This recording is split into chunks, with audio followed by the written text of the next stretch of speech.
ومثل الذين ينفقون أموالهم ابتغاء مرضات الله وتثبيتا من أنفسهم كمثل جنة بربوة أصابها وابل فأتت أكلها ضعفين فإن لم يصبها وابل فطل والله بما تعملون بصير 265 আর যারা আল্লাহর সন্তুষ্টি লাভ ও নিজেদেরকে সুদৃঢ় রাখার লক্ষ্যে সম্পদ ব্যয় করে তাদের উপমা উঁচু ভূমিতে অবস্থিত বাগানের মতো যাতে পড়েছে প্রবল বৃষ্টি, ফলে তা দ্বিগুণ ফলাদি উৎপন্ন করেছে। আর যদি তাতে প্রবল বৃষ্টি নাও পড়ে তবে হালকা বৃষ্টি যথেষ্ট। আর আল্লাহ তোমরা যা আমল কর সে ব্যাপারে সম্যক দ্রষ্টা।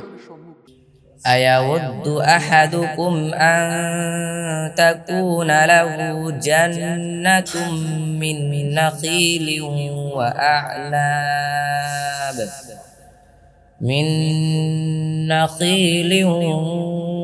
وأعناب تجري من تحتها الأنهار له فيها من كل الثمرات وأصابه الكبر وله ذرية ضعفاء فأصابها إعصار فيه نار فاحترقت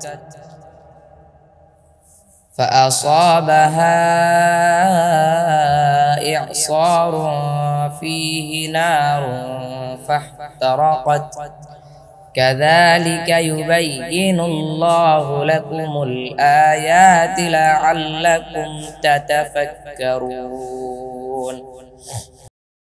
266 তোমাদের কেউ কি কামনা করে তার জন্য আঙ্গুর ও খেজুরের এমন একটি বাগান থাকবে যার তলদেশ দিয়ে প্রবাহিত হবে নদী, সেখানে তার জন্য থাকবে সব ধরনের ফলাদি, আর বার্ধক্য তাকে আক্রান্ত করবে এবং তার জন্য থাকবে দুর্বল সন্ততি।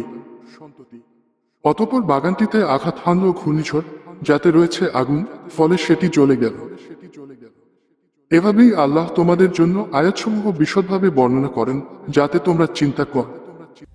يا أيها الذين آمنوا أنفقوا من طيبات ما كسبتم ومما أخرجنا لكم من الأرض ولا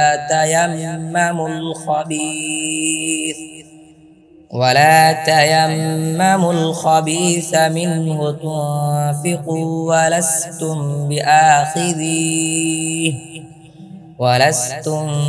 بآخذيه إلا أن تغمضوا فيه واعلموا